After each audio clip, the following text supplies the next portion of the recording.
काही बहिणींना 3,000 रुपये आणि काही बहिणींना 1,500 रुपये, असं का? असा प्रश्न तुमच्या मनात आता उपस्थित झालेला असेल. हे बघा, याचं एक मोठं कारण आहे. ते कारण तुम्हाला समजायला पाहिजे. ते कारण तुम्हाला समजणार नाही, त्यामुळे मी सांगतो तुम्हाला एका मिनटात.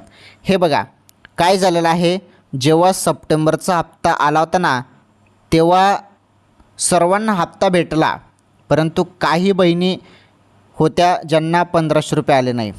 त्यामुळे त्यांना सप्टेंबरचे 1,500 रुपये आणि ऑक्टोंबरचे मागील महिन्याचा हप्ता ऑक्टोंबरचा पण 1,500, या 2 महिन्याचे 3,000 रुपये त्या बहिणींना मिळणार आहेत, ज्यांना मागील महिन्याचा हप्ता भेटलेला नाहीत. आणि ज्यांना सर्व हप्ते मिळालेले आहेत, सप्टेंबरचा पण हप्ता भेटलेला आहे, सप्टेंबरपर्यंत सर्व हप्ते क्लिअर मिळालेले आहेत, त्या बहिणींना फक्त ऑक्टोंबरचे 1,500 रुपये आता जमा होतील. कोणत्या क्षणी आता जमा होतील? मोबाईलचे SMS कडे लक्ष द्या. 1,500 कोणाला मिळणार आणि 3,000 रुपये कोणाला मिळणार, चला हे क्लिअर करून सांगितलं.